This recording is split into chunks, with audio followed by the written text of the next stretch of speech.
Otep à tous, bien-aimés frères et sœurs, l'Afrique se mobilise autour de la RDC. L'Afrique est en train de prendre conscience. Nous félicitons les chefs d'État africains, les gouvernements africains qui ont pris position nette et claire pour la RDC. Formidable.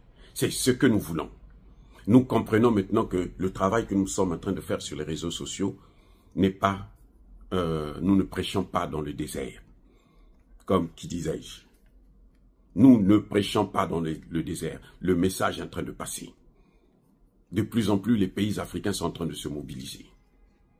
Eh oui, il y en a qui ne peuvent pas envoyer des soldats, c'est vrai, nous le comprenons, pour des circonstances que nous comprenons, nous connaissons d'ailleurs très bien, mais en tout cas, ils ont manifesté leur soutien indéfectible au peuple congolais et à la RDC. Ce qui se passe aujourd'hui, ce n'est pas le soutien à Tshisekedi, même si c'est Tshisekedi qui bénéficie de ce soutien parce que c'est lui qui est le représentant, c'est lui qui est le patron, c'est lui qui est à la tête de la RDC. Mais ce n'est pas Tshisekedi ici qui nous concerne. C'est la RDC, c'est le peuple congolais, c'est l'intégrité des frontières, c'est la souveraineté de la RDC. Voilà exactement ce que nous... Donc, même si c'était quelqu'un d'autre qui était là à la place de Tshisekedi, nous, on allait le soutenir. Là où même les opposants congolais eux-mêmes, de père et de mère, de grand-père, de grand-mère, ne le soutiennent pas. Au contraire, ils soutiennent Kagame. Nous sommes en train de le soutenir parce qu'ils ont tous cru que l'Occident, c'est elle qui va décider de l'avenir de la RDC, ce qui est fini. Oh, bien-aimés frères et sœurs, nous avons critiqué la dernière fois l'attitude du Mali. Nous avons dit que le Mali avait une attitude qui n'était pas panafricaniste. Nous avons exprimé notre pensée. Et il y a des Maliens qui sont sortis pour dire « ce n'est pas normal, vous n'avez pas à dire ceci, vous n'avez pas à critiquer ceci ». Nous critiquons tous les chefs d'État africains quand ils font mal.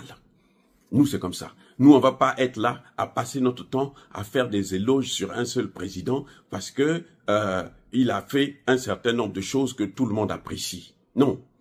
Et on va se dire que comme si il n'y a aucun président qui est Dieu. Il commet des erreurs et il corrige. Assimi Goïta a corrigé. Et nous sommes fiers. Maintenant, nous, on continue à le soutenir. On a critiqué parce qu'on avait trouvé que non, lui, il ne peut pas lâcher la RDC, puisque la RDC mène exactement le même combat que le Mali. Le combat qu'il y a au sein de l'AES, c'est contre qui? C'est contre l'Occident collectif. Ils utilisent, par exemple, pour le Mali, ils utilisent qui?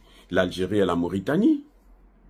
Pour le Burkina Faso, ils utilisent la Côte d'Ivoire. Avant, ils utilisaient même le Ghana. Pour le Niger, ils utilisent le Bénin, le Nigeria. Et nous critiquons. C'est exactement ce qu'ils sont en train de faire. La RDC, ils sont en train d'utiliser le Rwanda, l'Ouganda et le Kenya. En tout cas, fondamentalement. Maintenant, ils sont en train de vouloir inclure aussi l'Angola et le Congo-Brazzaville. Et tant pis pour eux, parce que nous n'allons pas les rater. Eh oui. Bref, le Mali soutient maintenant la RDC et nous sommes fiers. Nous sommes contents pour ça. Bravo, monsieur Assimi Goïta. C'est ça que nous voulons. Même si le Mali n'envoie pas des hommes, nous savons que le Mali est en guerre. La même guerre qu'en RDC. Mais au moins, qu'ils reconnaissent que ça, c'est mon frère et on est en train de mener le même combat. Parce que, vous savez, si les Américains réussissent à prendre la RDC, à contrôler la RDC, mais ils vont contrôler toute l'Afrique centrale et ils vont revenir au Sahel avec plus de force. Eh oui, les amis, c'est un combat contre l'Afrique, ce qui est en train de se passer dans le Sahel, en RDC. C'est un combat contre l'Afrique. C'est une guerre contre l'Afrique. Donc les Africains doivent tous se lever. Les vrais Africains, ceux qui se reconnaissent comme étant des Africains, qui veulent la liberté de l'Afrique. Nous sommes dans la phase de la décolonisation. La vraie décolonisation, c'est celle que vous êtes en train de voir là. Dans le Sahel et en RDC. C'est la vraie décolonisation. C'est pour ça que nous appelons encore Tshisekedi à renforcer ses relations avec la Russie. C'est impératif. Il n'a rien à perdre, il a tout à gagner. Parce que, faire contre faire, c'est pas toujours, c'est pas la rigolade. Eh oui, il doit rappeler sa ministre des Affaires étrangères qui continue à se balader entre l'Europe et les États-Unis. Elle n'aura rien. Les sanctions là, ils s'en fichent éperdument. Maintenant, ils essaient de timidement prendre des sanctions parce qu'ils savent que les Africains sont en train de se mobiliser. Les Africains sont en train de s'organiser pour se mettre contre eux. Et les Africains vont gagner. Nous allons gagner cette guerre. Ils étaient dans la communication les seuls. Maintenant, nous sommes aussi dans la communication. Donc, on est match nul. Et nous sommes en phase de gagner parce que nous sommes chez nous. Parce que c'est chez nous. On ne peut pas nous prendre encore une deuxième fois ce qui nous appartient. On ne peut pas nous recoloniser. On ne peut pas encore nous prendre en esclavage. Ça, nous le refusons. Les amis. Nous saluons vraiment, nous saluons le Mali, nous saluons le Burkina Faso, nous saluons le Niger, nous saluons le Centrafrique, nous saluons le Tchad. Le Tchad a même décidé d'envoyer 6000. Eh oui, environ 6000 soldats que le Tchad veut envoyer. Et il y a des gens qui, au Tchad, contestent. Mais en tout cas, le Tchad l'avait déjà fait.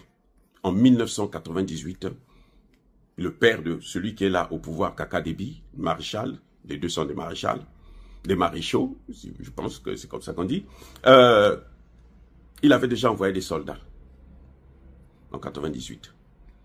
Et on a vu ce que ça avait donné. Donc maintenant, ils sont prêts à repartir. Nous félicitons tous les pays africains qui ont manifesté leur soutien.